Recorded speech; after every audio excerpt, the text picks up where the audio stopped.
Ready for drinking? Drawing? What about laughing? Well, hold on to your donkeys. It's season 3 of the ComX Friday Night Drink and Draw. With your hosts Sizzle and Spetsy, plus Quick Nick, our esteemed regulars, and Australia's best-looking creators. Many of whom have books for sale at comx.shop. Now, let's get stanky.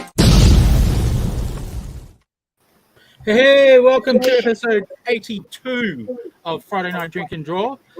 We're here tonight to draw Daredevil with our special guest, Ethan Harris. And welcome to the show, Ethan and Sizzle. Thank you, sir, for hosting us once again, and all the mighty folk at ComX. My name is Rob, aka Spedsy. Next to me is the man they call Quickless Cleary. How are you, sir? Hello, I am the quick one. I will be drawing quick pictures of whatever you talk about tonight. Brace yourself for lots of dim sim jokes because I killed it last week. I don't know if you remember my classic dim sim joke. A man who's loves them fried or steamed, Tom McGee. Welcome to the show, sir. Hey, what's up? How's it going? And Angie, we've missed you. Thank you for coming back. It's been a long time coming. Angie's it has. Oh, thanks. And the man whose internet is playing up, he has a fondness for pickles. His name is Nick May. Welcome. G'day, everyone. Torn's dad is back in the house. Peter Lawson. Hello, sir. Good day. How are you this evening? I'm well, sir. The gentleman next to him, more than meets the eye, Brad Pickersgill. Welcome. Hey, guys. Happy New Year to everyone out there. Good to be back. And fresh from, I was going to say something about Kelsey Grammer. It wasn't. I didn't know where I was going with it. Let's just move straight past it and welcome Kelsey to the show. How are you? Hello. I am very good. Thank you for inviting me. Absolute pleasure. And yes, our the man of the night, Ethan, has picked Daredevil tonight. Welcome to the show, Ethan. Hello, it's good to be here. Now, what we do traditionally on this show is we go round the room and talk a little something about Daredevil while we all start getting our pens out. And to do so, we normally start with Sizzle. So, Sizz, what you got? Tell me a little something. What have I got? Well, I know very little about Daredevil. Right. But I prepared earlier for this. And I prepared and got someone else who does know a little about Daredevil. Ben Affleck, Charlie Cox, Kevin Feige. What up, sir? Hello. How are we? Good, man. That's the way. Show, Mr. Chalk. Thanks, mate. Thanks. So I guess I'm doing the stand-in for Shane with Daredevil tonight because Daredevil is a very close character to my heart. So, journeys. Life has funny journeys. Daredevil, I'm on one now. Daredevil is one that led me to love of comic books. My dad collected comic books. I knew of comic books. I first saw Daredevil in a yellow costume when I was a young fella battling a circus, etc., and was pretty blown away by it. So when I was about 13 years old, my mother and dad and I decided to go on a very long car trip from Townsville to Gundagai, and that was about 2.5 days worth of driving, etc., etc. There's not a lot to do. So on the journey, rain, weather, torrential, awful in Inverell in New South Wales, and Dad had one eye, so it was very difficult to see back in those days. So we pulled up into the small town centre, and one of the only shops that was open this day was a book exchange. So the book exchange we went into to, get dry and stuff. And there was a little nook downstairs. So Dad and I wandered down and there was a rather large box of used comic books. So to stop me from whinging as a young man, Dad bought the whole box, which was about 50 comic books. And that happened to be the Frank Miller run of Daredevil all the way through to halfway through the Ann Nocenti and John Romita run. And I read what I didn't know at the time were now apparently classic comic books. But on this journey, I read every one of them backwards and forwards through the whole, like, another day and a half and 2.5 days backwards. And even though Dad was a fan of comic books, Daredevil was the one for me that cemented it. He is a blind lawyer that goes through a hell of a lot of stuff in life, but just manages to dust off and keep on getting up. I see that he's a troubled soul, but I also see that he's got a freedom when he's swinging off those billy clubs and stuff through the smoky old inner city of Hell's Kitchen in New York. And that's just a character I could always relate to. So I hope, other people have anecdotes and stuff, but, so, yeah, that's Shane and I were talking today, and that's my memories of Daredevil. So he's the one that got me kick-started. He was my first character that I went, this dude, he's the man. So, yeah, there you go. And I don't know what's happening now. We could be going back to Sizzle, or I've got no idea. No, I think you're in for the long haul, and Sizzle's going to jump in and out throughout the course of the evening. Okay. No, but the yellow costume was actually a tribute to his father's boxing clothes, just to bring the whole father thing full circle, something or other. Yeah, I am a Daredevil guy. My collection of Daredevil from when I was like 14 or so, my comics then were what I could afford pocket money wise from the newsagents. So it's the big, I would have like issue 251, and then the next one I'd have is 256. And then I'd go to a newsagent and say, what, 244? And so just the worst collecting, but I loved every moment of it. Daredevil, The Punisher, Ghost Rider, X-Men, X-Force, those were my jams. Yeah, and it wasn't until later in life, though, did I discover the Frank Miller into Kevin Smith, into Bendis, into Ed Brubaker, into Mark Waid, some of the best storytelling. And I'm not a massive Frank Miller guy, but Frank Miller's Daredevil, good golly. That's some good reading. It certainly was. Yeah. Even the stuff when he was drawing. Who was writing it when... Am I misremembering? First, Frank Miller was drawing it, and then... No, I think he started off as like a guest penciler from memory. I don't have that issue, but the issues that I came in on, one in particular where Stick was teaching him to, like, shoot a bow and arrow to heighten his senses and teach him and stuff. That issue, like, really blew me out. And Miller was writing and penciling at that stage, and Klaus Janssen, if I pronounce that correctly, was inking.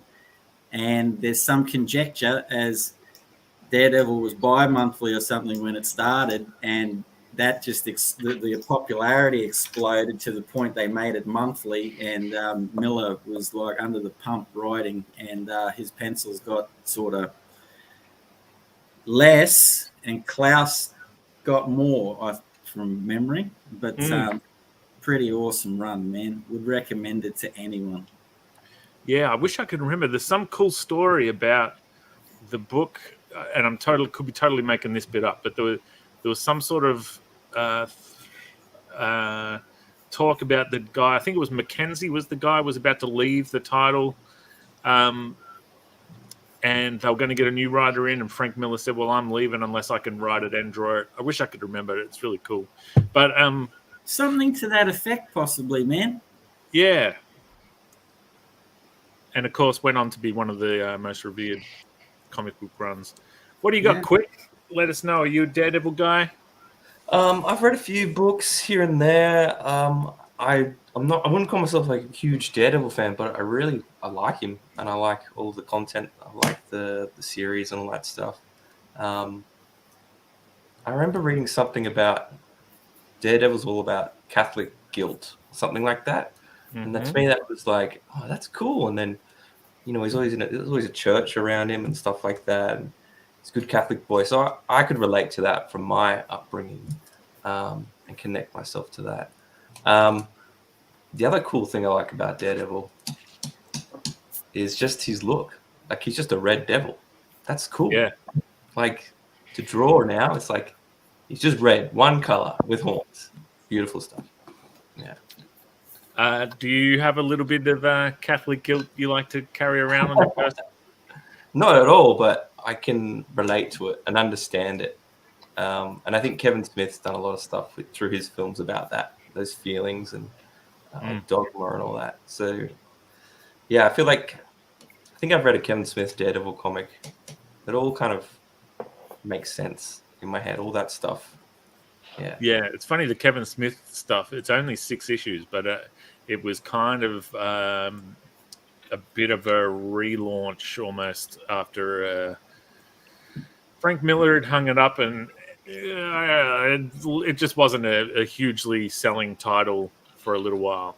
And then Kevin Smith came and kind of gave it a kick in the pants. Miller left well before, like issue 230 or something. They had multiple dudes hanging on there trying to keep it going. Hey, but lots of artists. I don't know if anyone remembers. Nick May might, because he knows this stuff. They went through when Sin City came out. They tried to reimagine Daredevil with an artist called Scott McCloud. I think his name was, McDaniel or something. And they Scott McDaniel, yeah. Fashion, like where they didn't do lines, they only did him in shades and stuff like that. And I've got to say, I'm glad. Gave him some armor or something, didn't they, Lee? Yeah. Like he went in this big armored suit, man. Blades on his arms and stuff. Yeah, from Bio, I've found it here. An injured Daredevil creates a more protective costume from biomimetic materials, red and grey and white armor on his shoulders and knee pads. Revamped billy clubs could attach to form nunchucks or a bow staff. They kind of kept that going, though. His secret identity becomes public knowledge, leading him to fake his own death and assuming the new identity of Jack Batlin. Mm-hmm. The new identity and costume lasts for several story arcs while Murdoch finds a way to convince the world that he is not, in fact, secretly Daredevil. Interestingly enough, someone else exposes his secret identity later on, I thought. The Kingpin did. Karen Page or something earlier? Yeah. Karen Page did it what was the name of that comic, Nick? The one with that nuke dude in it. Yeah. I can't think of that series. That's a really famous series, though. Born Again. Born Again. That's the one. That's based right? From memory. Yes. I think it is. Yeah. Oh, yeah, the Wally Wood run. That's real early stuff. Yeah. Yeah, right. What about you, Tom? Are you a Daredevil fiend? Not really a fiend. I think all these Marvel characters got first introduced to me via toys. So I had an idea about who Daredevil was, because kind of see him on the lineup of toys next to Spider-Man and everybody else. But the first time I actually read a comic that had Daredevil in it, I was already hooked on Spider-Man, or at least trying to read them at the supermarket while my mom was actually shopping. And it was that one issue where, I think it was like they were rehashing an old issue, an old story that happened with Spider-Man and Daredevil where they swapped places. But I remember it being interesting because it was Daredevil on the cover, but he was shooting a web, and I was like, that's not Daredevil, that's Peter Parker. So my mind was like, whoa, what the heck? And I didn't really have any idea about how comics could be so complex and have characters intermingle and things like that. So that was really cool to see. And then the TV show comes out and I'm hyped on that. So that's pretty good. I'm trying to work out. So they first met, Spider-Man and They first met in Amazing Spider-Man number 16. Yeah, that's the one where they're fighting the circus. And the famous cover is like Daredevil swinging in his yellow uniform, and there's an evil villain called the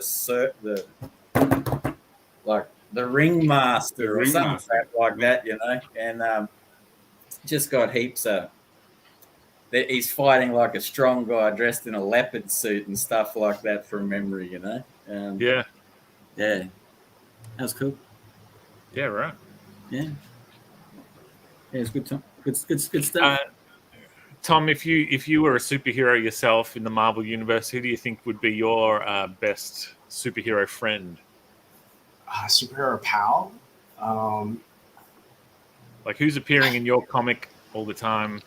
And hey, a lawyer's pretty useful, let's be honest. A lawyer can help you out of a pickle for sure. I think Matt Murdock would be high up on the list. I'd actually love to see Norrin Rad, but the James Stokoe one-shot Norrin Rad, you know, the one where he's on Egyptia? Yeah, right. Do you reckon you could jump on the board with him? Oh, yeah, I could serve. For sure. While we're here then, like, what sort of powers have you got to be hanging around with the Silver Surfer? Oh, man.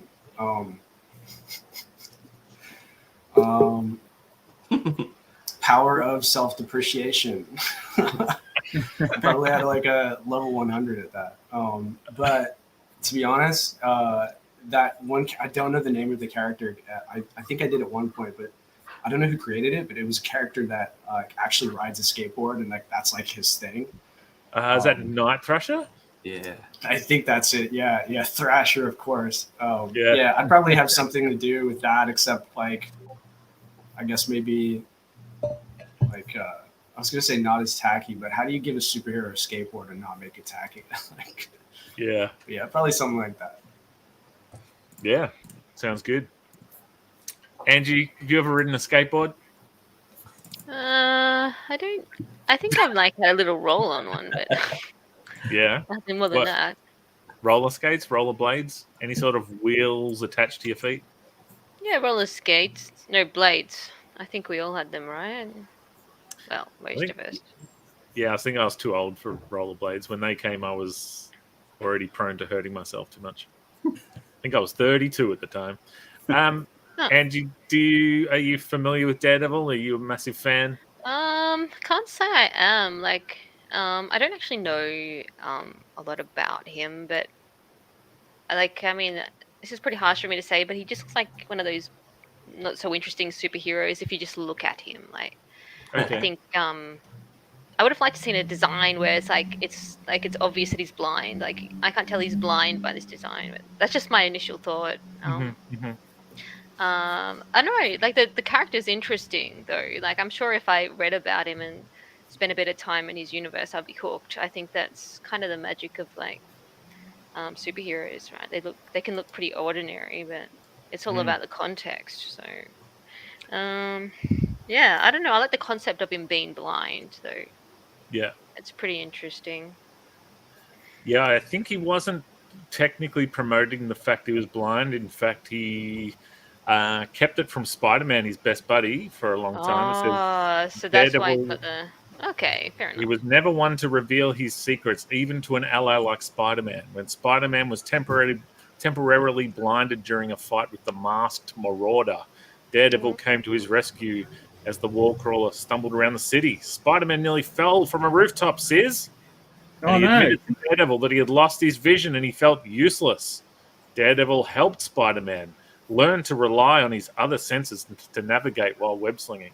Even though Daredevil took pity on Spider-Man, he helped him without revealing that he himself was sightless. What a guy.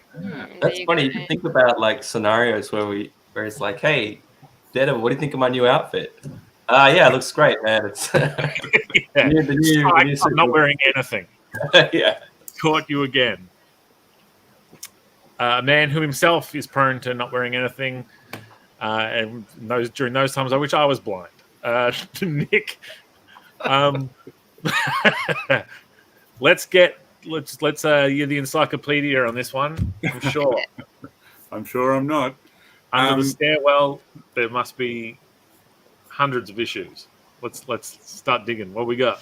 So when I started collecting comics with a friend in the 70s into the 80s, Frank Miller's Daredevil was one of the ones that just resonated with us. And as little primary school kids, we couldn't get enough of it. It was different to Avengers and Captain America and all of that sort of stuff. It was pretty gritty, and his dad was like a struggling boxer who was always in trouble with the mob, and I think his name was Battling Jack Murdoch, and that probably relates to the alter ego that Daredevil took on before. I also believe that his mum may or may not have been a nun. I think yes, I believe that is true.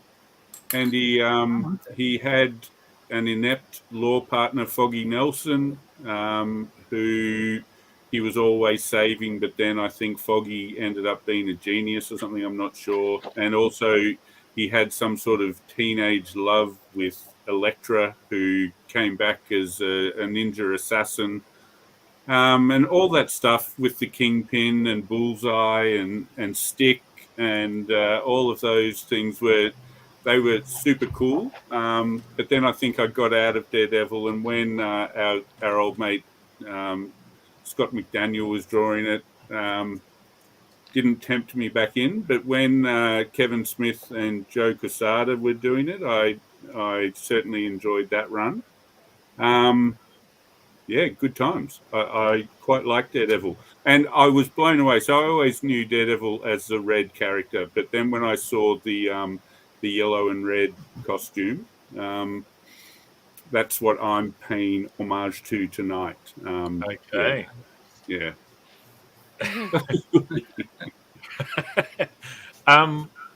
Talk to me how. So the Kingpin, of course, debuted in Amazing Spider-Man number 50. Was originally a Spider-Man villain. How is it that the Kingpin became synonymous with Daredevil?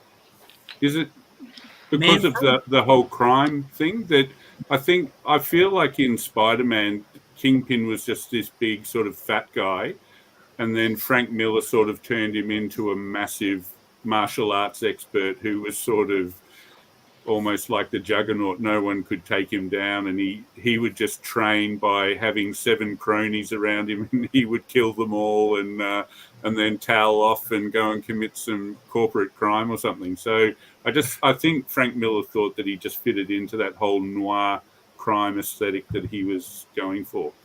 And the tragedy of the Kingpin, Nick, if you remember, is that he was doing all of this for his wife, and his wife was in a coma. And he was trying to keep her alive and find a vaccine while running, or whatever it was, a cure, while running New York. But at the same time, which becomes prevalent as you read the story and you cotton onto it, his wife just didn't wake up because she was absolutely terrified of him, man. So while, like she went into this basically body shutdown, so she's doesn't want to be with this dude. He's trying to wake her up again. So, like there's a weird complexity to that character too, man, and a sadness, which made for a really awesome villain, I think, So she was kind of like coming out of her coma, but then she was like, oh, no. I guess, the only way I can describe it makes perfect sense in comic books and stuff. But to describe it articulately, mate, I guess it was just fear, fright, knew she couldn't escape, that sort of stuff that just put her into a coma, man. And it just it made sense in the comic book, maybe not in real life. but it added a good element, man. Bradley, even though you are a robot in disguise, what do you know about Daredevil? Look, I got into him in about 1988, 89, and actually the first issue that I bought was I was really getting into the Punisher at the time, and I was looking to get introduced to more of the Punisher, and there was a crossover between the Punisher and Daredevil. But it wasn't a crossover; it was the same story, but told from one was in the Punisher told from his point of view, and then the Daredevil one it was from his point of view. And one was called The Bully, and one was called The Creep. I think The Creep was the Punisher episode issue, might have been number 10, something like that. Can't remember. And really got into it from there. And then in the background of that, and this was called John Romita Jr. and Ann Nesenti, and in the background of that was the Typhoid Mary storyline, where basically, Kingpin hires her to basically break his heart because she's like schizophrenic. So she gets him to fall in love with the nice version of her, the Mary version. And in the meantime, she's bringing together all of his enemies and takes him down. Like they all just beat the absolute living crap out of him. And she gets like the final, slug at him. And then while he's like in hospital, pretty much almost in a coma, Inferno happens. So that big crossover, which you may or may not remember, was it was an X-Men thing, but it crossed over with all the other books. And basically, because he was just so broken, he basically left New York and then sort of went on the road. And that was pretty much the main of the issues I read. And it was all John Romita Jr. And I guess the other thing I also, as I went back and got a lot of Spider-Man back issues, I also, there was a lot of Daredevil popping up in Spider-Man, and there was actually a point where they both knew each other's secret identity because Matt had worked it out because of Peter's heartbeat or whatever, so he could match them up. And there was this great issue where, and it was after Born Again, and I hadn't read Born Again, and he gets a phone. Peter Parker gets a phone call, and he's like, "It's Matt Murdock," and he's like, "I need to come and see you." Basically, and he's stuck in this, nunnery or whatever, recuperating from whatever Kingpin's done to him. And it really, Spider-Man seeing him like this really pisses him off, and he actually goes and confronts Kingpin about it. And so I really loved that they had this kind of mateship. They didn't always see eye to eye, but I really enjoyed, basically Spider-Man walking in on Kingpin going, "I've seen Matt Murdock with what you've done, and I'm not happy about it," and Kingpin's just doing his whole, his plight is nothing to do with me, blah, blah, blah. But it was just great dynamic. There was a lot of, around that Gang Wars time, they were constantly there. So yeah, that was mainly my stuff. And I got out of it probably when John Romita Jr. left. I didn't hate the first movie, but I absolutely love the Netflix series. I just think it captures. I think Daredevil is best suited to a series rather than a movie, and I think that's because he's that street level. There's not like one big bad. It's like he's fighting crime on a street level, as opposed to big Avengers stuff. And I think that really lends itself to a series, and I think also the Punisher as well. And I think that's what they did really well with the Daredevil series. Finally got the Punisher right. And I'm needless to say, we're all looking forward to the Born Again series coming out. What's it going to be? 27 episodes or something ridiculous? I'm just like, is it really?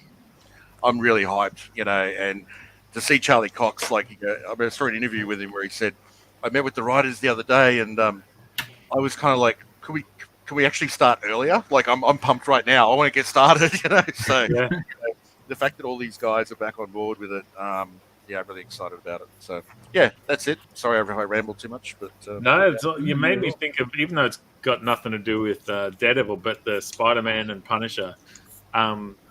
In Civil War. Have you read Civil War, Brad? Bits and pieces of it. I haven't read all of it. No. There's just if I'm remembering correctly, there's an epic bit where Spider-Man's getting his butt kicked, and it's Jack O'Lantern, I think, is the last guy who's about to essentially kill Spider-Man, and then he's the dude with the big pumpkin head sort of thing. Yep. And then you're just looking through crosshairs for a sniper, and his head just explodes, and it's the Punisher, who, this is somewhere deep into Civil War, and we haven't seen or heard from the Punisher yet. Don't know whose team he's on or whatever. Yeah. And he grabs Spider-Man and he takes him to Cap. And then there's just an epic moment where basically Frank really wants Steve's kind of respect, and Steve just gives him a talking to, and it ends up with Punisher sitting in the corner crying. Yeah, I just thought it was really epic moment. Speaking of epic, let's check in with with a newbie to the show, Kelsey. We will talk to you a little bit about your own work, but before then, let's chat Daredevil. Are you into Daredevil? You know much about him? Not the comic books, unfortunately. I never read them. But I've always kind of known about him from reading some of the Spider-Man comics. Oh, yeah. And I didn't really kind of know what his deal was until I watched the Netflix series, and I was really impressed. I think it was Netflix or Disney Plus, I can't remember now. Yep. And that got me onto the Punisher show as well, which I wasn't as into, but I still, I'd grown attached to, the IP from the Daredevil show, and I just kind of hoped that it kept going, and then, that's kind of where I was at. But I'm always watching stuff, so I get really distracted, so I think I, got to the end of Daredevil, and I just forgot to finish it. So, no spoilers. No, I'm not kidding.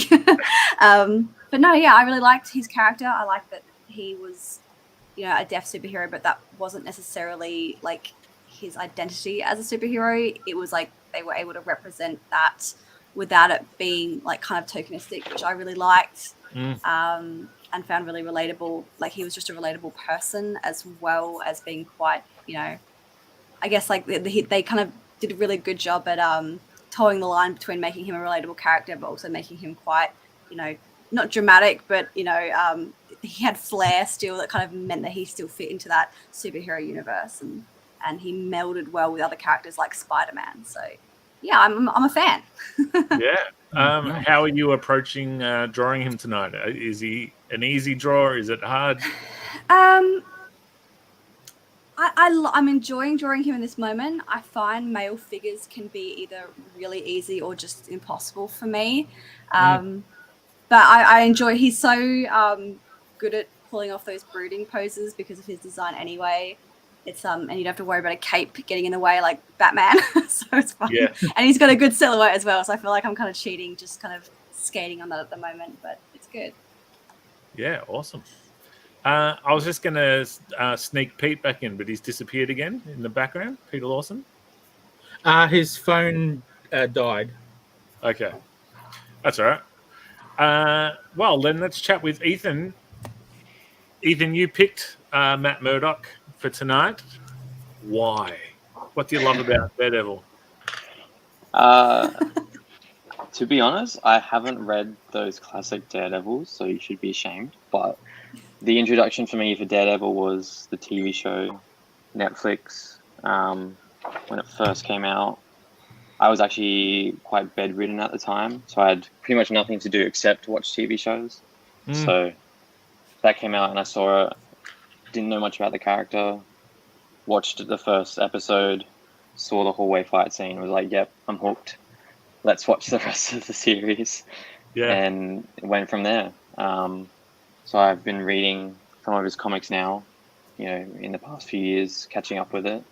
But that's kind of where the love for him came. And then obviously seeing him in the latest Spider-Man movie was pretty amazing. Seeing him getting cast back again for the new series, it's quite, it's good fun seeing that happen.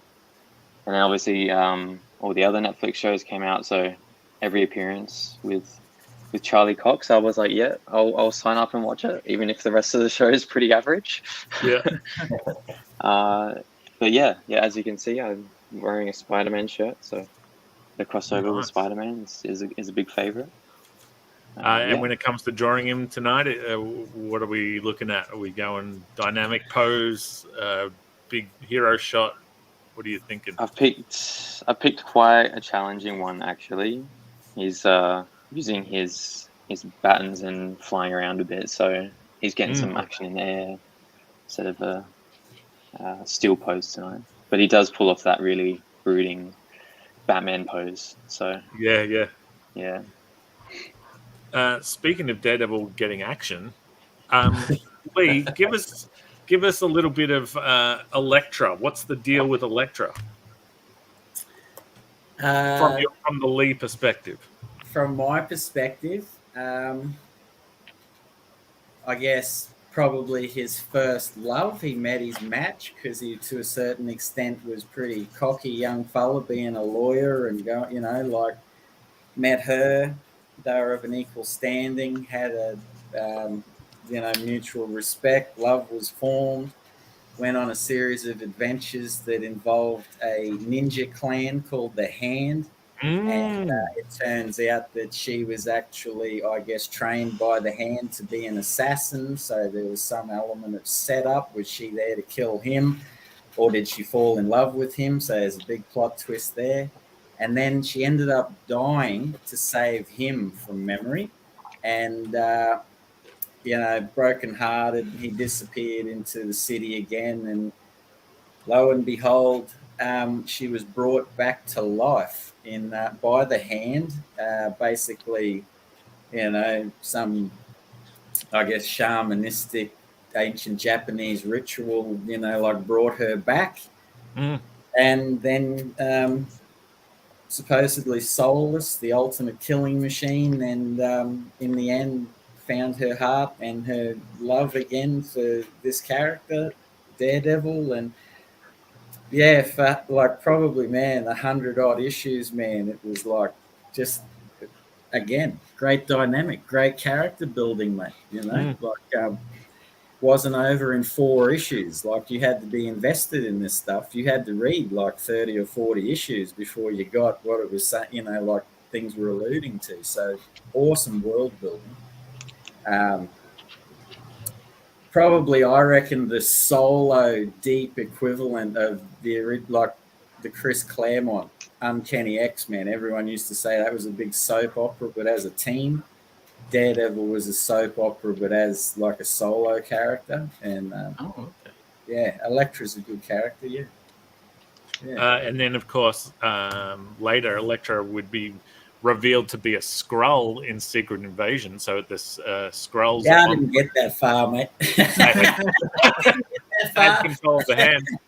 But she's Daredevil now in continuity. Well, at least she was 6 months ago. I'm not sure where we are now, but yeah, I'm not sure where Matt went, but she took over as Daredevil, put the horns on. Daredevil's a bit of a ladies' man because he's also got a bit of a history with Black Widow, and I'm sure there's others that I'm forgetting, but yeah, he has an on and again, off again thing with Black Widow. All right, Sis, here's one. Now, oh wait, where is Sis? Pete's here. Hello, Peter. Can you hear me?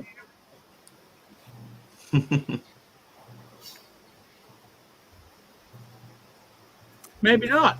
I thought he was back. It was crazy because I was throwing to you during the quick. Yeah, sorry about that. Sis, do you know of the Ninja Turtle Daredevil connection? No, I do not. Well, the theory goes that the mutagen bounces off the back of a truck, blinds Matt Murdock, and then falls into the sewer, and then little turtles go into the whatnot, and then of course Daredevil fights the Hand, so the turtles fight the foot, and Daredevil is trained by Stick, so the turtles are trained by Splinter. And then I think that's all. That's the connections that I know of. That's a good one. I knew about the Hand one, but I hadn't put 2 and 2 together with the Splinter and the Stick. So I've learned something tonight. Yeah. Well, let's learn a little something else, and we'll speak to Ethan about what he's up to with a little segment we call. Now it's that part of the show where we shine a big shiny spotlight on one of our creator friends. This week, we welcome, name, and talk about their creative journey. Please, everybody, make some noise for Name. Yes, I keep forgetting to add the person's name into that song every single week. I've never remembered even once. Ethan, welcome to the show, of course. We're here to talk to you about what you do, who you are, all that sort of stuff. I just wanted to show people some of the things when I went Googling you today. For example, this cool little thing. And what else did I find? And a page from the Reaper. Oh, nice. So I guess I want to know when you started drawing, when you started telling stories, what brought you to comics, all that sort of stuff. The whole shebang. Yeah. bang it. So, I mean, I've been drawing for as long as I can remember. I used to write stories as a kid that weren't the best. They were quite horrible.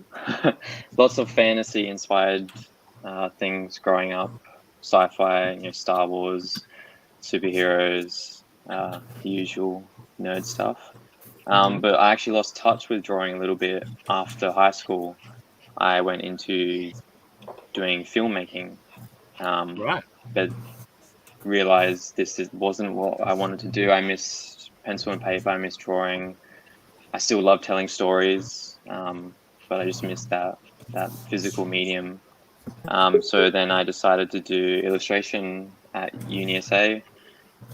Did that degree, got halfway through it, having no idea what I was going to do at the end of it. And then I did one comics class, and actually with Dave DeVries, who you had on the other week, and was like, yep, this is it.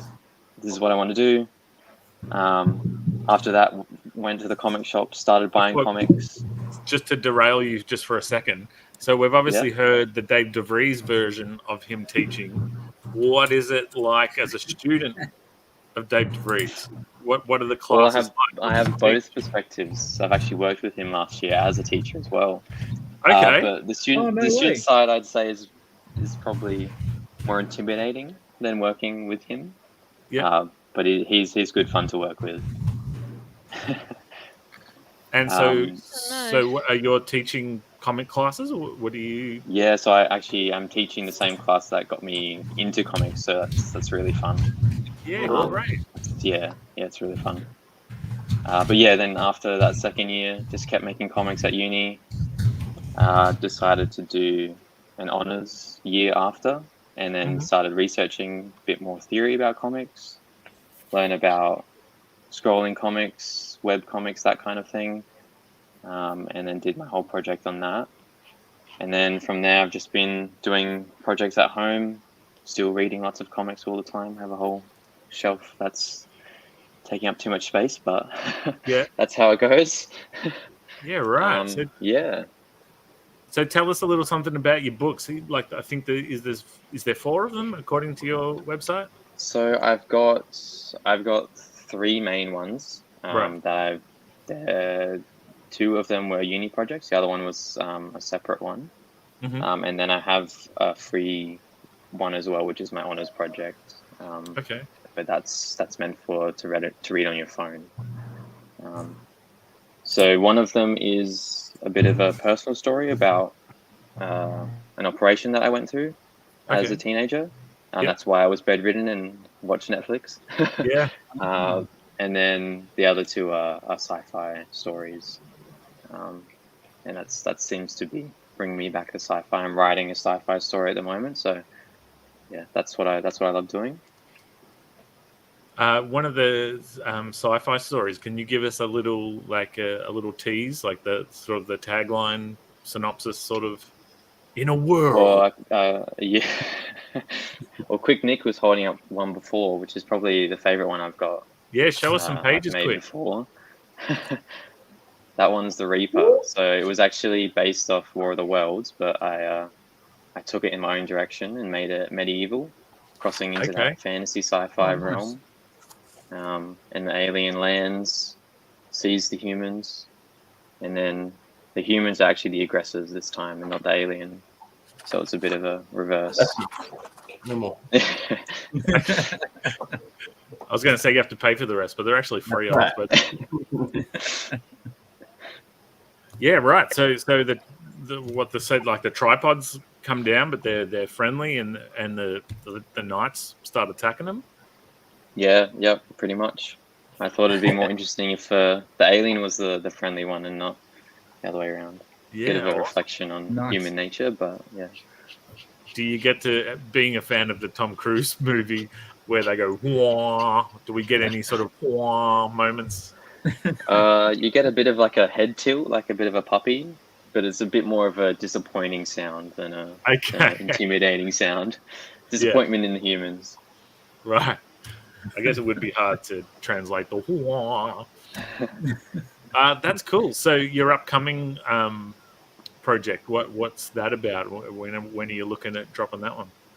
So I'm in the early stages at the moment. I've got the first draft of my script done and started some thumbnails. But it is essentially a bit more of a space story. So a young marine girl has fled Earth from the Earth dying, and then she's off trying to find a new home, pretty much, with the rest of human race. They go planet to planet, can't find anything that's livable. Find one planet, but it actually turns out to be abandoned planet, so there was already people living there. And then it gets it's a sci-fi horror, so then it gets pretty intense from there on. There's a creature involved, so I'll leave it at that. Yeah. Well, that's cool. So, I mean, we'll pimp where to go at the end of the show, but you can grab 4 of your books, I think, at ethanharris.com.au. Is that right? Yeah, it is. Yeah, that's right. I actually just put that up this week, so oh wow, good timing. Yeah, that's awesome. Well, let's quickly just check in with some people we haven't spoken to for a little while. Tom, I believe this is your 3rd time on the show. I'm not sure. I could be way second. off. Second. There you go. Yep. So for those who may have missed your debut on the show, can you give us a little, like, what have you been up to, what you're working on? Yeah. That sort of thing? Yeah, for sure, dude. So I've had a mental breakdown, and I am working on 2 comics at the same time. Yeah. Cool. That's an old piece. Damn. So, Yeah, that's awesome. it just fits Thanks. the screen so nicely when I. Yeah. It's a nice wide frame one. I'm working. That was an old piece. That's a D&D piece I did. That's bloody beautiful. Working with another band. Yeah, it's awesome. Series of illustrations and things like that this year, and I'm working on 2 comics at the same time, which is totally insane. But somehow that chaos kind of works. The chaos is kind of like working in my favor in a way. I can get like super stuck into one comic and then get like a bit burnt out on it. Then I can keep making comics with something else. So it kind of works like that. So I'm working on Brain Drain. I'm getting pages of that back up. And I'm working on a sci-fi short called Skyline Perimeter. And it's just a 20-page short, little episodic feeling thing, definitely heavily inspired by things like Star Trek and Battlestar Galactica and things like that. But I want to do a bit of like a genre spin on it. So I'm really hyped to put that one together probably the next couple of months. But yeah, that's what I'm up to. Yeah, that's awesome. Cool. What about you, Angie? It's been too long. Yeah, I've just been working on a lot of different things, but nothing's like out yet. So it's just been a lot of grinding, and that's about it, really. Like on the half pipe on your skateboard? Like, is that what the kids call it? Yeah, it's a bit like that. Having Sick. lots of fun, but not exactly, I guess, able to show anyone yet or tell anyone about much. So, yeah. Is Hobart Rhapsody making a comeback in 2023? So yeah, like that's a thing. So last year I think like it's probably been on Webtoon for about a year, but it hasn't taken off the way maybe I would have liked. So right. I think just so many people on Webtoon now. You're lucky to do really well. So I mean, if it's not paying the bills, then I got to do other jobs for other people. Yep. So I've just changed. I'm changing up my strategy. Like it's really, for me, it's really shown me the value in printing your own comics and getting out there and just selling your stuff. Like it's just so much easier. It's a million times easier. I mean, it's good to try lots of different things, but I think there's nothing quite like printing something. So I've just kind of gone back to that focus for now a bit. So I'm actually releasing it to my patrons on Patreon. Yep. And then I think like it'll be a bit more of a delay until it comes back onto Webtoon. Just because that's the only thing I don't like about Webtoon is that people are just reading free comics and they don't expect to always pay. Yep. And I think we're in a funny age now where some people do really well, but it's a very small minority. But they keep raising the tier on these platforms to suit them and the people they want to promote, and they have their own agenda. If they like you, then great, but they're not there to serve you. I don't know, it's a weird thing. So I think it's really powerful being like your own publisher in this day and age. Definitely. So that's kind of where I'm at right now. Wow. Yeah. Cool. What about you, Brad? Been a little while since we spoke to you. I'm going to flash up some pieces of yours while you tell us what you've been up to. Mate, to be honest, I did Supernova back in November, and that was my first convention, and I really enjoyed it. I felt like I belonged. Didn't feel too much like an imposter. It was great to see some of Sis and a few of the other guys. But awesome. the funny thing was what I took out of it was more Transformers. That's what sold. Oh yeah, that's did what well.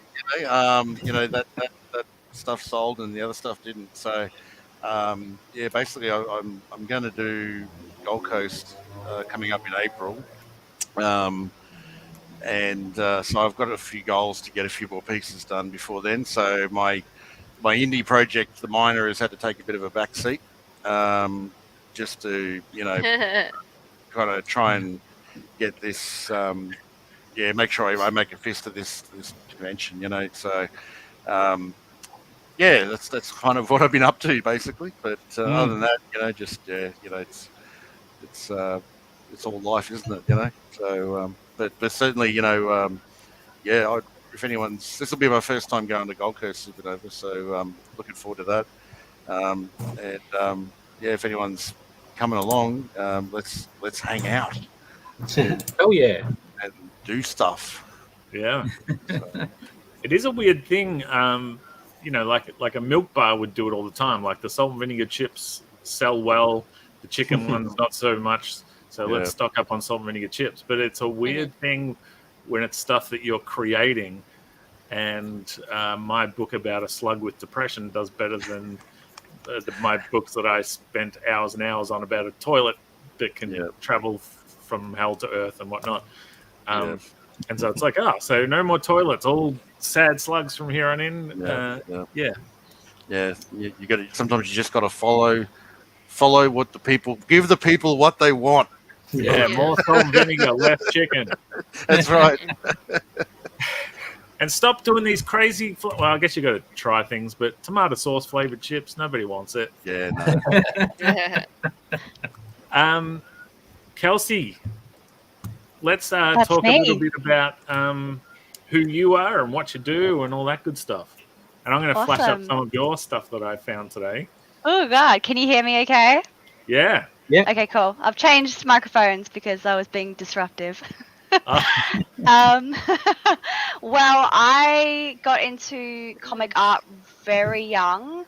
I was into artwork and I guess coding artwork into things when I started playing Neopets as a kid, and that's how I got into art and everything like that. And then, like most of us, I grew out of Neopets in about start of high school, and I didn't revisit it for about probably close to 10 years. And I kept doing art. I did writing as well as art. I always wanted to do all of it and couldn't really focus in on anything. I did a few different degrees at Flinders University. Can I just pause you for 1 second? Just Sorry, no. You're just flying over so many interesting things. First being, some of us are really old. What is Neopets? Well, in 1999, Neopets was the first, I think one of the first, if not the first, virtual pet websites that actually came out. It was US based. It was for college students, and it basically just blew up from then and became one of like the biggest pet sites in the world. I think, from memory. It got McDonald's toys, so that's how big it was essentially. And so you would create these characters and stuff on the platform, or you would draw them? Yeah, well, it was a bit weird. You get like a virtual pet that was from a specific group of species that this website had like invented, that all probably represented real animals. Yeah, there we go. And then you couldn't really do much with them in terms of like customize them. They had set colors that you could make them, but if you were, you know, a massive geek like me, you would create stories and characters for your pets. They had like a newspaper on the website that you could submit stories to, and ComX too, and that's how I got into it. And then Neopets was also one of the first websites where you could learn how to code your own user lookup and profile. And so I, you know, as a 9, 10, 11-year-old, started learning how to do HTML and CSS coding so that I could have a banging user lookup and get all that clout. And that was really, that got me into a lot of things. I kind of didn't pursue the coding as much in the end, but I still use it when I'm doing website stuff for my own business, which is cool. But it was definitely, I think a lot of us can resonate with getting into things like that from Neopets, and at least in my kind of generation of players. And then I was already like 47 when Neopets came out. Really? See, it came out. How old are you? I was 2 when it came out, so I didn't start playing till about 2005 when I was like in primary school. So I was probably the perfect demographic for it, but it was apparently for college students. That didn't really go down very well. But in hindsight, I played it. Sorry, I played it when I was in years like 7 or 8, and that would have been 2000, year 2000. 2000. Yeah, I remember first playing it when I was in like year 2 or 3, I think. And yeah, it was like a big deal. Like that was like at the peak of its like McDonald's toys, so that would have made sense. I didn't know about the McDonald's thing, but anyway. Yeah, they're collectible now. Like it's weird. Anyway, I left Neopets behind when I was, you know, in high school, and I got more into stuff like DeviantArt and comic book writing, and I learned what anthros were and furries. It was all very interesting and enlightening. My first commission was actually like not safe for work furry art, and I did it like 15, and I never told my mum because I wanted money. Yeah. And that was exciting. It was the best because I think the characters were like a dragon and a Jack Russell Terrier as a couple, and I was just like too overwhelmed to really question it at the time. I just wanted to be paid. So that was exciting. And yeah, I just kind of kept drawing, probably more as an outlet for other stuff, and then it just kind of, I kept doing it and didn't stop. And I did my first webcomic on Webtoon a couple years ago, and I didn't think anything was going to come out of it. I just needed to kind of get it out of my system, and I ended up being really surprised because I think I got about 1,000 followers in about a couple weeks. Holy and I was like moly. and I was really shocked. And then I suddenly had all this pressure on me to do well with this comic that I was actually kind of making up every episode as I went because I'm chaotic. So I stopped the comic book actually, and I've been rewriting it as an entire script the last 2 years, and then I'm starting to re-illustrate it this year. And that's been a whole ordeal because I felt guilty about leaving the project while I've done other things, but also like reevaluated how I approach comic books as a writer and creator. And then at the start of last year, I got a sort of contract job being an artist and a writer for a Dungeons and Dragons project licensed under Neopets officially. So that was weird, revisiting and coming back into the Neopets community as a creator rather than a player. And you know, I found all my old accounts. Wow. And I kind of flew back into it just in nostalgia's sake and have really enjoyed the community, which are funnily enough mostly actually adult players now. We've all grown up and realized that we want to go back to being kids and playing Neopets.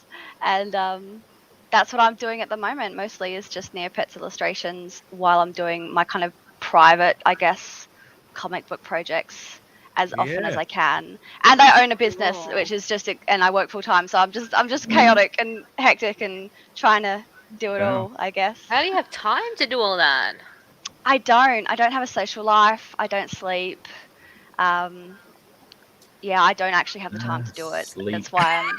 That's why it's taken me 2 years to kind of. Just quit your Oh well, you run the business though, don't you? So. Well, I work full time, and then I also run a business. So. Oh, well, just do the with my business partner. then and the comic stuff. I know. We're trying really hard to. My partner, who is the co-founder of the business, he's dibsed quitting his job first when the business takes Oh, that's handy. can support us both. Yeah. Oh. We're just at the stage now. We started it about 2 years ago. We're just at the stage now where he's going to be stepping down from full-time work to do it full-time for the business. But I'm unfortunately stuck doing my normal 9 to 5 until it gets a bit bigger. Is the business based around you illustrating and web design and stuff?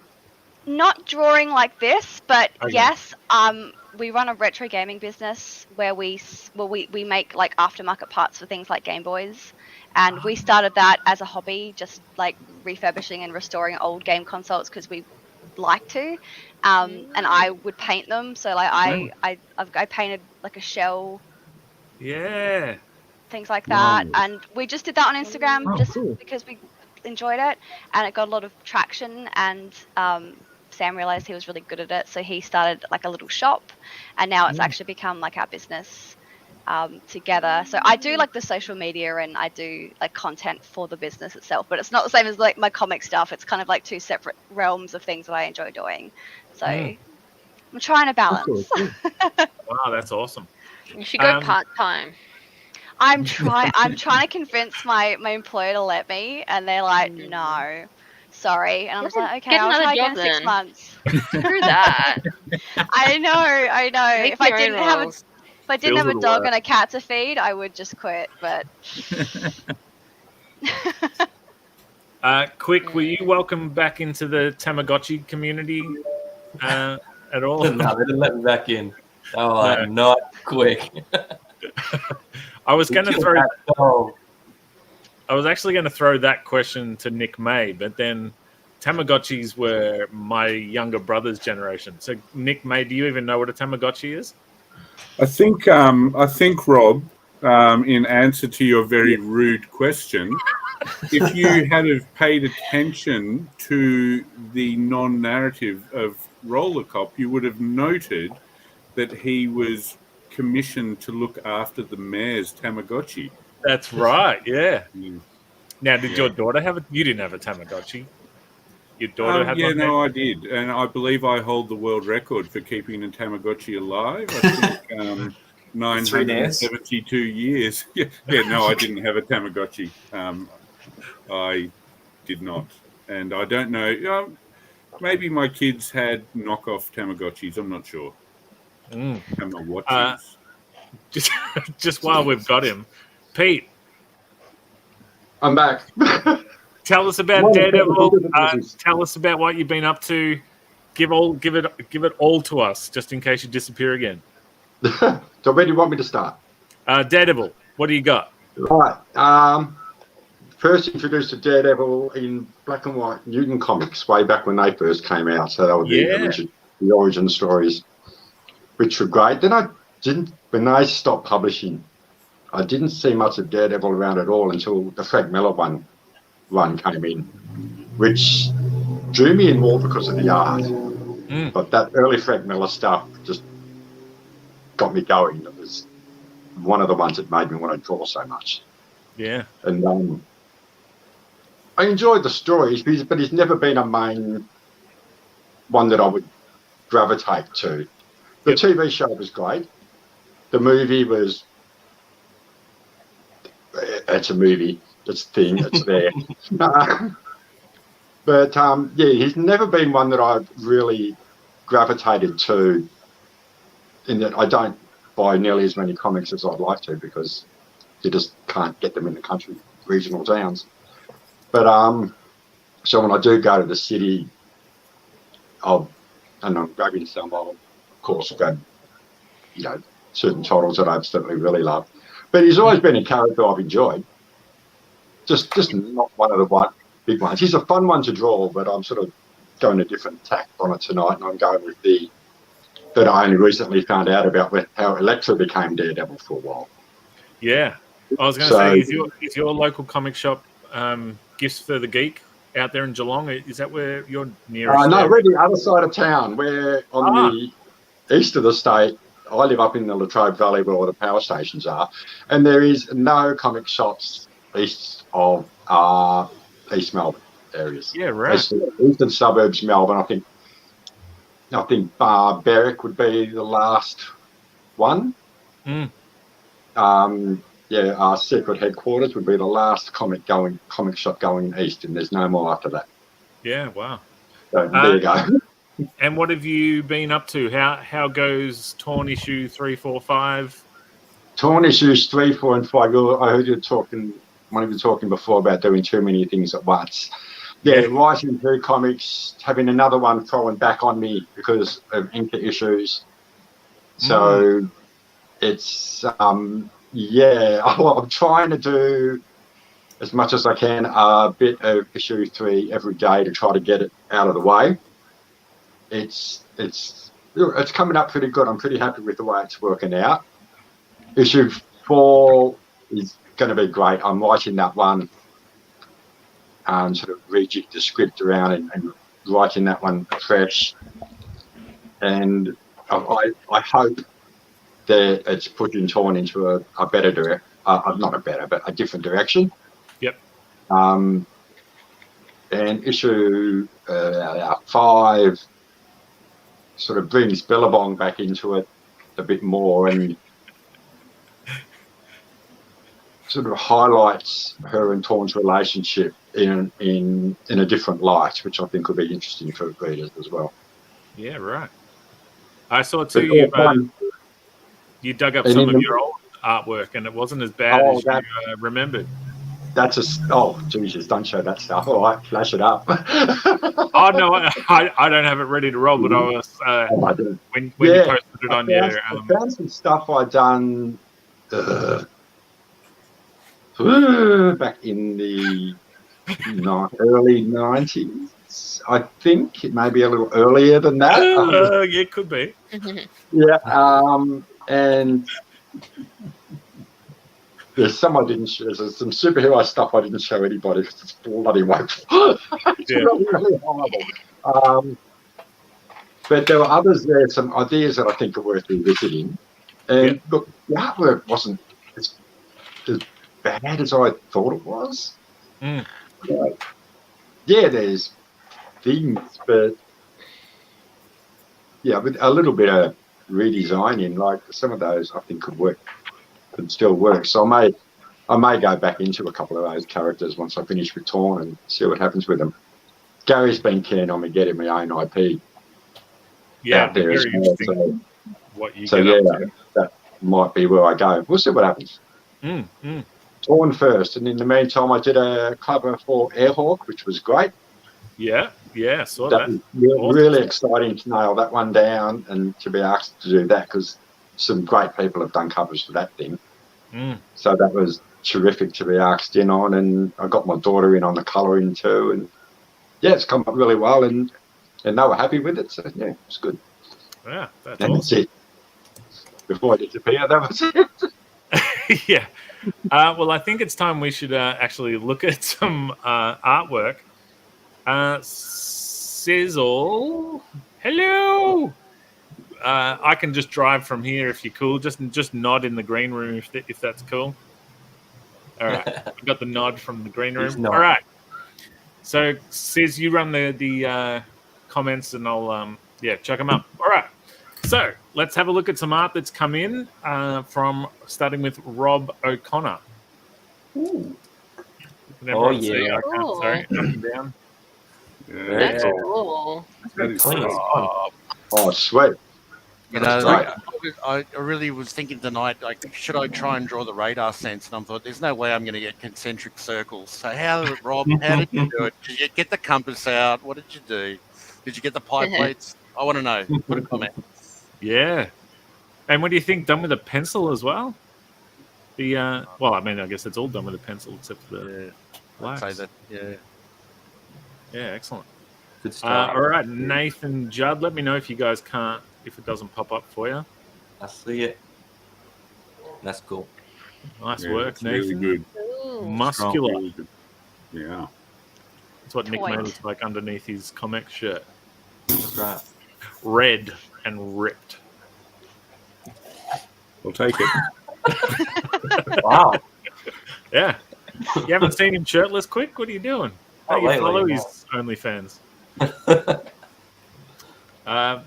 Thank you so much, Nathan. Marty Wells is next. And Hey, up look and at that. down. This is fun. Wow. What's going on? It's kind of wild, yeah. Yeah. Getting the rage. That's official Marvel right there. Marvel. Yeah. Yeah. Canon. That's an actual variant cover now. I just wished it into actual Yeah, all you got to do is put the logo on. Yeah. Nice work, Marty. Thanks so much.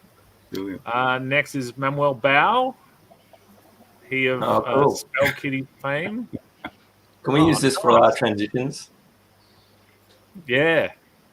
Hey, Brad, speaking of transitions, can you do the sound of the Transformers transition?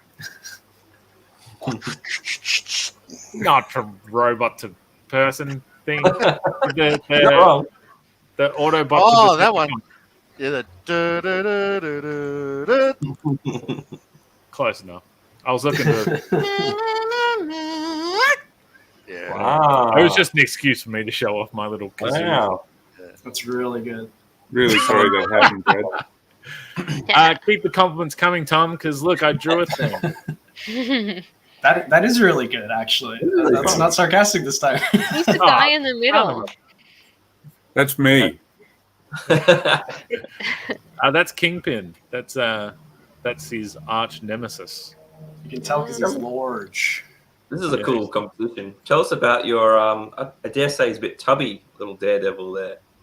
Yeah, I wasn't technically going for that. I was just trying a weird shape, and that's just yeah. It then ended up looking like a belly as opposed to. It started as a triangle and then it got round. I just wanted to play around a little bit. That's great. Really good. Michael McConaughey. All right. Hell yeah. This is really cool. Nice, Michael. Love the rat. Yeah. Yeah. That's sick. Rain's awesome, splatting off him. The city in the background. It's great.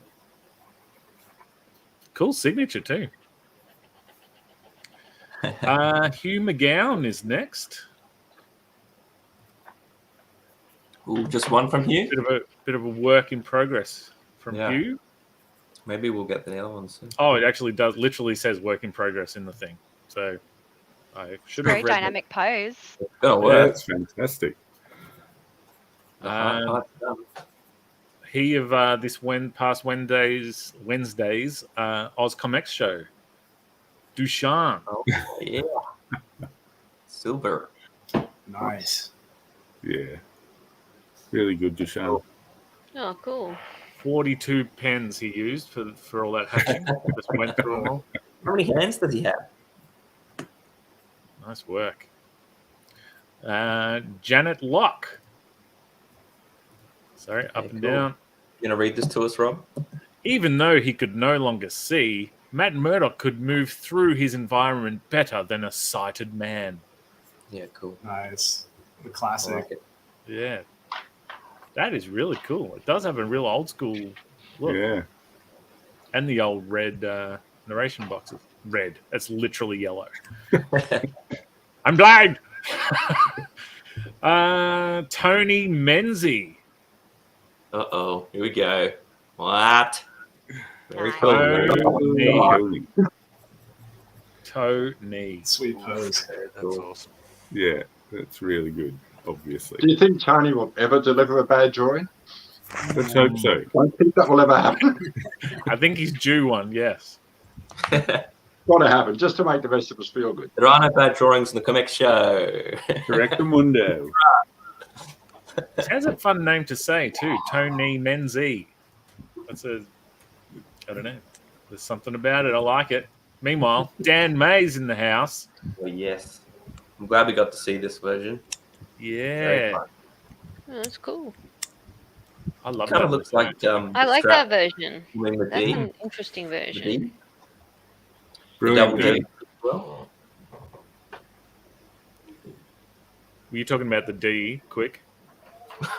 big fan. Big fan of the D. He's nuts. Dago 77. Oh, that's fun. I was too scared. That's too wrong. Put All it right. upside down. It'll look rad. Well done. Oh yeah. Yeah. Nice, Great Dave. stuff, David. Yeah. Thanks, I Peter like Lane. His cartoony style lends to it looks like a stick of dynamite or something. It's fun. Kelsey, is this you? Yours, Kelsey Reynolds. Ooh. Ooh. I didn't have time to finish it, so I panicked and That's sent nice. Yeah. This is fun. Oh, goodness. That's fantastic. It's funny that it's got gloomy written there because it does have a real mood to it. This guy. I am very depressing to be around, yes. Right on. And Nick May. Uh-oh. Down and up. Yeah. Yeah. Dynamic. Some homage paid there to the yellow and red suit. That's fun. Not quite the walking stick, but yeah, no, it's good. It's like Air Jordan Daredevil. Yeah. Nice. I could see that on the tongue of a shoe. Yeah, I'd wear that on a Converse Nike Hybrid Nick May edition. I'll see what I can get done for you, Nick. Yeah, put them in this Oh, comic nothing, shop. as it turns out. Yeah. Adidas, they got rid of Kanye. They're looking for Kanye, Nick May, Tony Menzies. It's all like there's something there. Brad Pickersgill. Nice. Wow. Hell yeah. Sorry, I'm still not sure about that.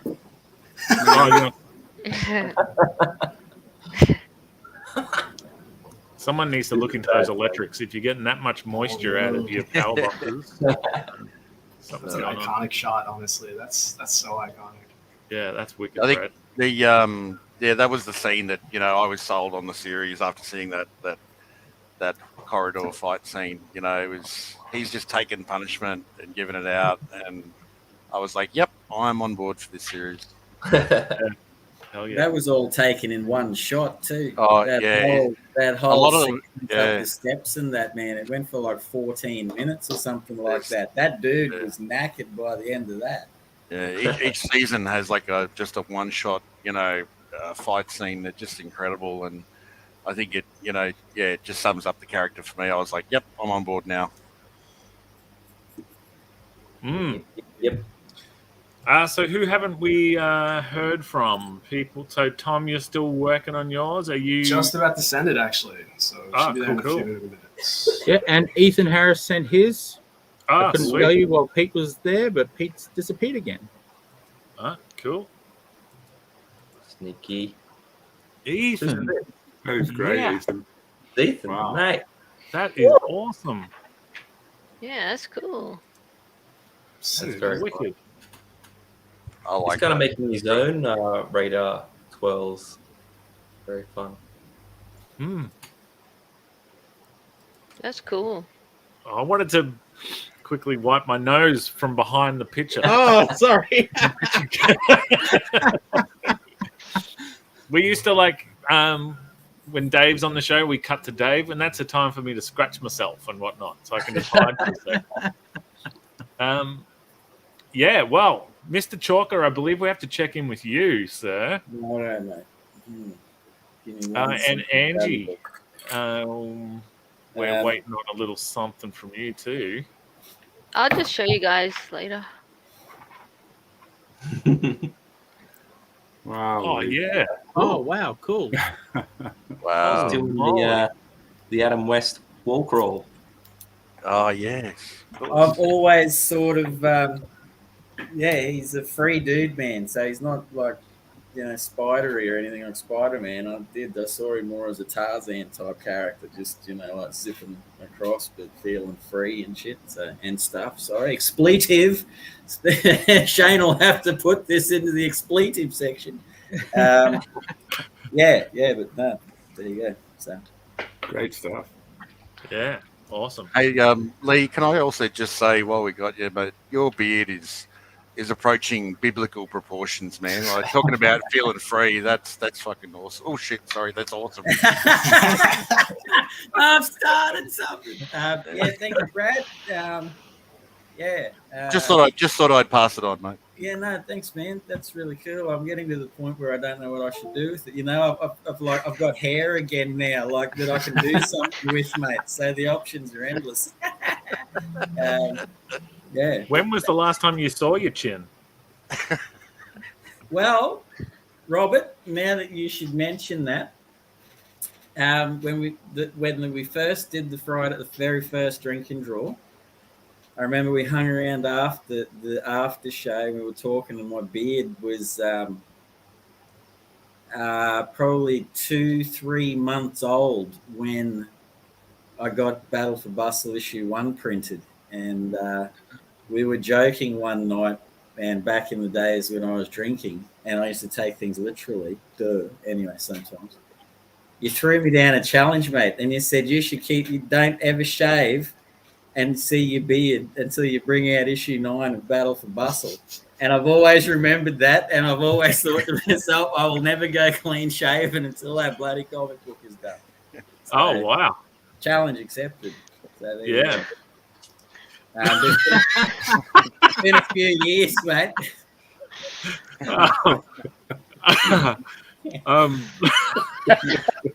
Have a scratch, mate. Have a sniffle. Thanks, mate, but I'm still little in the thing. I can still be spotted, so it's. All right, we're cutting back to Spedsy in 3, 2, 1. All boogers removed safely. Excellent. All right. No, Lee. They say one of the greatest things that ages us is the sun, and so your chin. The rest of your face is aging faster than your chin is. I know, mate. When you, when you turn 80, you're going to shave this off, and you're going to have like a 40-year-old chin and an 80-year-old. Well, it'll be like when you see the top of a mushroom and you've left it in the fridge for too long and it gets all shriveled up. By the time I get bloody Battle for Bustle issue 9 out, that's what my head will look like, and my chin and neck will be perfectly formed like brand new mushroom stalk. I'll look like a weirdo, mate. But, there could be mushrooms growing in there. Who knows? Spedsy, who knows? Mate? I reckon there might be homeless people under there as well. There may be, mate. I definitely know there's a couple of days worth of food, so it's so that we can be guaranteed. Probably what it'll end up looking like, Nick. Now, for those who have been watching the show, you might know what that music in the background means. This is quickly becoming no longer the Friday Night Drink and Draw. It's the Friday Night Draw and Dance. Yes. Our friend Alex Major likes to get us boogieing at the end of the show here. So we will debut Alex Major's Daredevil dancing with an Australian character of some sort. Here we go. Feel free to dance along, folks. Hey. Hey. Look out. Great work, Alex. They're two good characters, mate. Some serious That's of trusting course going on Rosie from Ring Around the Rosie. Yeah. There we go. Run them through. The party continues. Should all be popping, by the way. There should be a little bit of a head. Yeah, it should be Big there. little- one shoulder up and down. Might just time this moment to blow my nose. Thank you.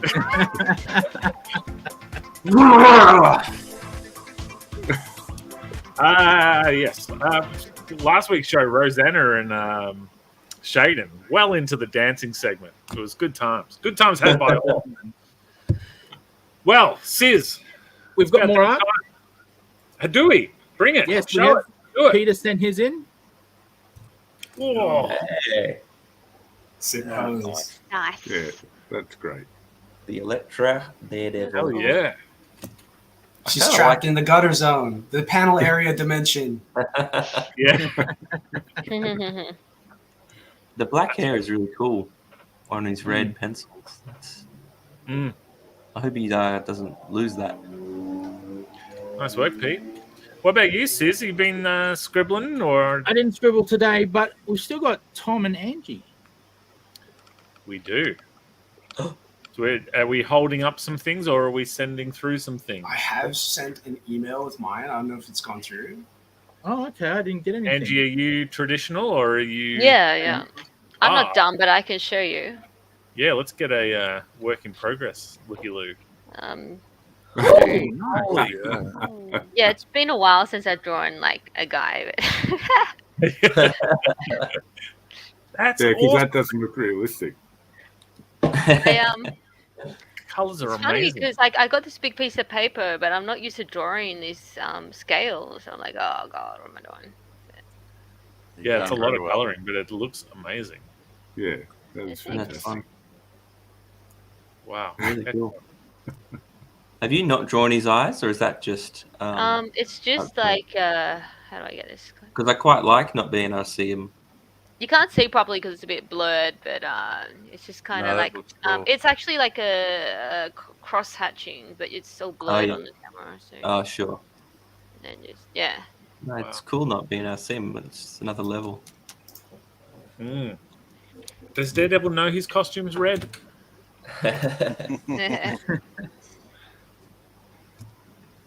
No one wants to answer the question. All right. I think he just takes their word for it, mate. You know. Yeah. Trust himself. What do you think, Sis? Is it that time? Well, not quite. We got Tom's. Oh, so you got it? Oh, sweet. Oh, Yeah, yeah. I got it. Oh yeah. Oh, wow. Very cool, Tom. Tom, that's wicked. Cheers. Excellent. It's a nice subtle low angle. It's very cool. I was like, oh man, I just did the least dynamic pose of all time. No, it is But, a really stuck with it. crotch shot. Strong. Yeah, that's awesome. Excellent. Fan of the D. Oh, sorry. Oh, I'm a huge fan of the D, I'll tell you that. Easy. Still early times in the night. Something. All right. Let's talk about ourselves on the way out, shall we? Let's do it. This poor person is looking through the newspaper for info on what projects our artists have been working on. And this lost individual is using a map to find where she can follow our artists on social media and buy their books. How about we save them the trouble and just tell them?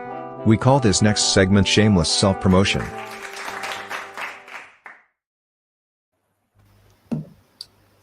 Cool. I'll start.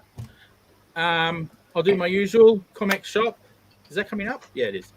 But these are in. Ooh. The wrong way. Here we go. ComX community. You can now get ears in the comic shop. Yes, you can now get ears. But yes, the new ComX hat, Looks the awesome. Sidrus head, whatever you want to call it, is now available in the shop. So, yeah, that's cool. And we've still got Sizzle and Doug in there as well. We've got about, I think it's 40-something issues. So, yeah, hop on board. Yes. If you And, want to. and to the international people watching, it now does international shipping. Get on board, buy some comics from Australia. Yeah. Nice. Yeah. And if you want to stop your top of your head looking like a shriveled up mushroom, get yourself a ComX hat and it'll be sorted. I'm going to take a leaf out of Nick Cleary's Detective Budgie book because I got lots of stuff coming up. But right now, it's a little quiet. So just psychogenerator.com is where all my stuff is. And until I talk at length about other stuff later, let's go talk to Quick first. I'm going to do a quick one too. I'm working on my social media game. So hit up my TikTok and my Instagram at Detective Budgie. Doing lots of antics. I'm doing lots of Mr. Squiggles. little drawing games. It's fun stuff. These guys are getting in on it. It's great. That's all from me tonight. I've got some big announcements coming soon. Thomas, talk to me. Yeah, I'm working on Brain Drain. I'm uploading it onto Patreon, but it's only a 2-month buffer before the pages go up for free on my website. So stay tuned there, I guess. And I'm also working on Skyline Perimeter, and I'm hoping to get that done by the end of next month. So I kind of want to do a proper marketing and pitching push for that one and actually get it out there and show some people some diversity and the fact that I can actually finish a comic instead of working a webcomic for 6 years and never finish it. But yeah, hit me up on social media at the tag. Awesome, Angie. Yeah, like I said before, I got a few announcements to come, maybe in the next couple of months. But apart from that, my webcomic, if you want to read it, you can read it on my Patreon. It'll be returning to Webtoon maybe in a few months. What else? Yeah, if you want to buy any of my comics, you can go to, what is it? It's like Angie Spice at bigcartel.com or something.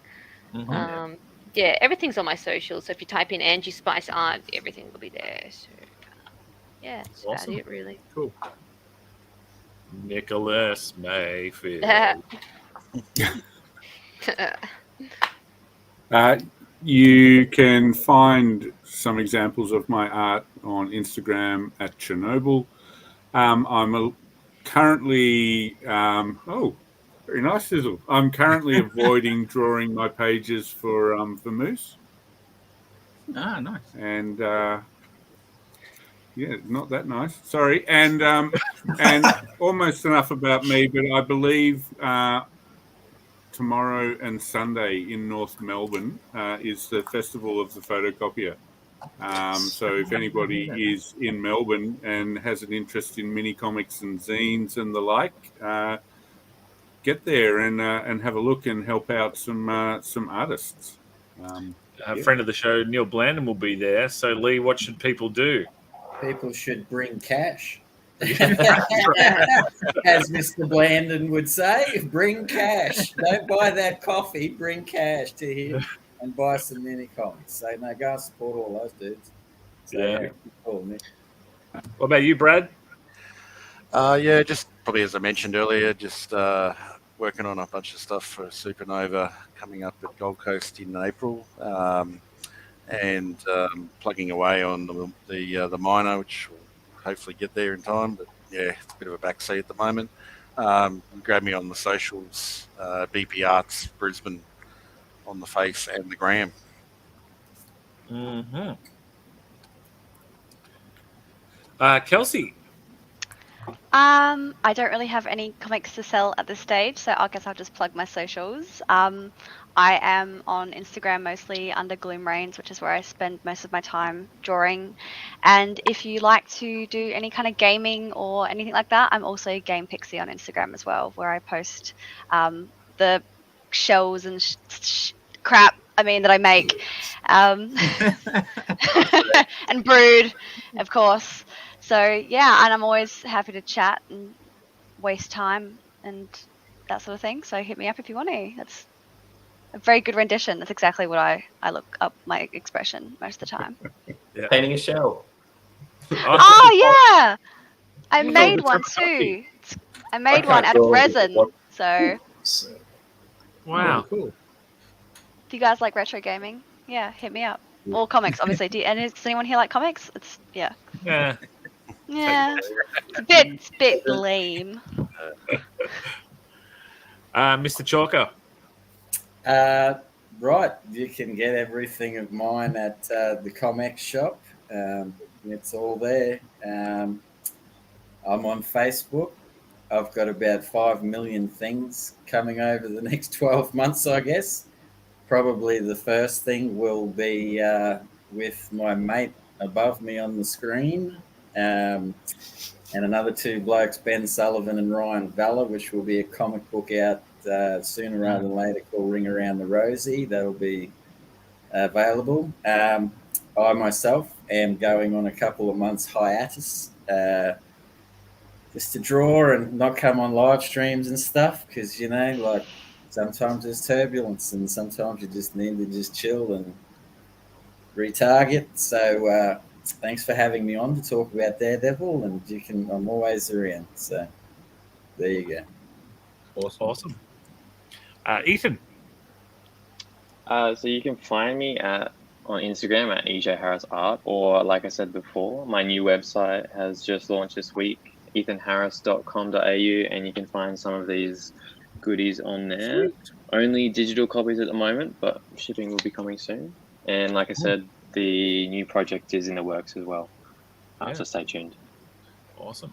And Peter Lawson, of course, all his books can be found at reveriepublications.com.au. And this Sunday night, of course, right here on the ComX network on YouTube and the Twitch and the whatnots, is the Sunday Spotlight with Peter Wilson and Sizzle talking to N.S. Kane, a teammate of Chris McCann's.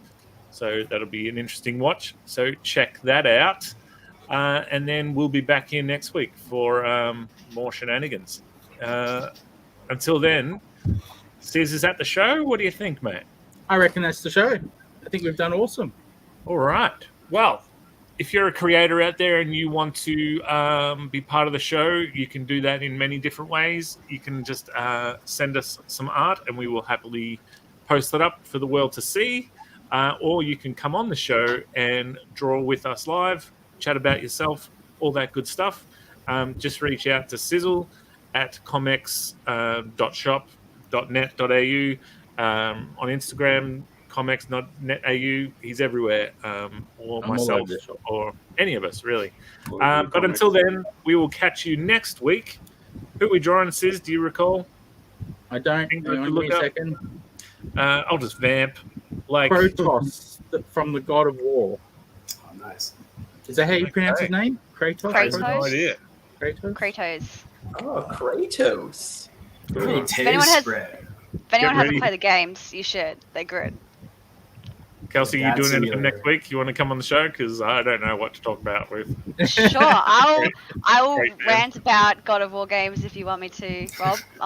Yeah, awesome. Yeah, I'll do it. All right, well, that's our show. So we will catch you next week. And until then, just some homework. Please find me another word for thesaurus. Okay. Catch you down the road. Night all. Bye all. Someone should call the police. The show has been murdered. But in 1 week we will rebuild it. Better, stronger, faster. In the meantime, head to comx.shop and powder your chestnuts on a copy of Detective Budgie by Nick Cleary, Amazing Tales by Dave Dye, Vamoose by Nick May, Battle for Bustle by Lee Chalker, Radical by Ed Kearsley, Sluggish by Spedsy, Crimson and Rascal by Peter Wilson, ComX Presents featuring so many of the creators that have appeared on this show. And so much more. Alright Sis, press the button. And the show. Don't make me butter your biscuit. Sizzle, press the button. Sizzle? Sausage sizzle. #Bunnings.